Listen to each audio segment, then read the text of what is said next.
Hi, I'm Lupe Beltran. And I'm Cynthia Wright. And you're watching In the News! Nothing compares to a quiet evening alone. Just the 1, 2. I was just counting on that never happened. I guess I'm dreaming again. Let's be more than this. Rock and roll, baby, don't you know that we're all alone now? I need something to sing about. Rock and roll, hey, don't you know, baby, we're all alone now. I need something to sing about. Rock and roll, hey, don't you know, baby, we're all alone now. Give me something to sing about. Nothing compares to a quiet. trash, trash, trash. It's a word that no one likes to hear at Coalinga High School because when we hear of trash, we also hear of consequences. Trash has been a problem at Coalinga High School and throughout the community for the past few years because of students littering after lunch. Field reporter Jessica Harrington met up with Mr. Campbell for an interview to discuss the trash problem. Hi, I'm Jessica Harrington with In the News at CHS, and I'm here with Mr. Campbell talking to him about the trash problem. So, Mr. Campbell, we've heard a lot in the bulletin about the trash on campus and down in the middle of the community where we eat lunch. How has the problem been this past week? Well, it hasn't improved, and that's the thing. I want you to look in this tree right here. See how the trash is? It's also all over the ground. Trash cans are around. The kids need to use them. Okay, now, how can we fix this problem? Well, just by having the kids put trash in the trash cans. Pick up a piece of trash if you see it. We pick it up all the time. It's your campus. If it continues, then what's going to happen is they're going to close the campus. Everybody will have to eat lunch on campus. Well, we're definitely not hoping for that. Get out there, pick up some trash. Let's keep our campus an open campus, and let's be respectful and polite to everybody in town. Back to you guys in the studio. Clean up, everybody everywhere. Clean up, everybody do your share. Clean up, everybody everywhere. Clean up, everybody do your share. Clean up, everybody everywhere. Clean up, everybody do your share. Thanks, Jessica. Last week, field reporter Casey Mata caught up with counselor Mrs. Wagner to talk about the progress of Pyramid of Intervention to see whether or not this is helping the students at CHS. The first phase, or level 1, is coming to an end. And for some students who have been in the program for the first 3 weeks, if their grades are up, they will no longer need to attend the mandatory tutorial. However, for those students who have yet to bring up their grades, and for those who are now failing, they will be added to phase 2. Hi, I'm Casey Mata with In the News at CHS, and I'm here talking to Miss Wagner about the Pyramid of Intervention. So, Mrs. Wagner, how many students have successfully gotten out of phase 1? The majority of the students who attended the Pyramid of Intervention got out, but those who did not attend did not get out. They entered phase 2. And how many students will be attending phase 2? We have about 125 enrolled. Now, what are the consequences for those students who choose not to attend the Pyramid of Intervention? Well, since this is a mandatory tutorial session, it's an 8th period, so if they don't go, it's a cut, and they will get in-school suspension or Saturday school. Okay, thank you. Now back to you guys at the studio. AVID is one of the many classes offered at Coalinga High School. But what exactly is AVID, Horned Toads? Field reporter Benji Kaikina caught up with Mrs. Vega and some of the students to get the scoop on the class.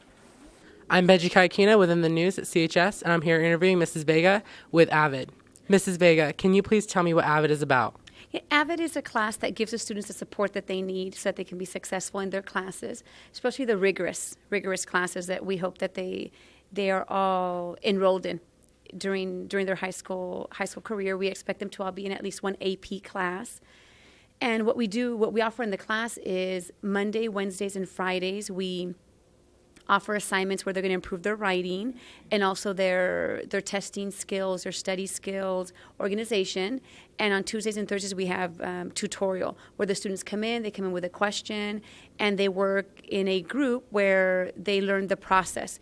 not only the answer, but the process is the main goal in tutorial. So that's pretty much what we do in a week in AVID. Okay, Mrs. Vega, can you please tell me how a student can join AVID? Well, there's a process, an application and selection process. At the end of the school year, if the student is already in high school, there's an open window where we announce and ask the students if they'd like to be a part of the class. They need to complete an application. They're interviewed, and we check their GPA, their CST scores. And during the interview, we try to feel that, do we really feel the student is going to be dedicated? Are they going to work in AVID? And Mrs. Diaz and I sit down and we select the students based on their application, based on the interview, and that's how the student can come into AVID. If they're at the middle school, what we do is we notify the counselors there. They advertise it, the student applies, and again, we interview the student, and we decide based on the interview, their application, and other little things, GPA, CST score, if they're going to be a good candidate for AVID. Okay, Mrs. Vega, can you please tell me how students in AVID benefit from the class? Well, hopefully they learn study skills. Hopefully they become organized, and they learn how to take notes, good notes, and actually use their notes so that they learn the material in class. Also, we would like them to benefit by learning how to have higher level questions so that they better their critical thinking skills is how they benefit.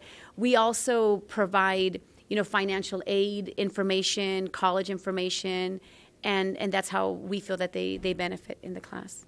Well, I thank you, Mrs. Vega. Back to you guys at the studio. Thanks, Benji. Now let's go to Laura Solis. With this week's Horn Toad highlights.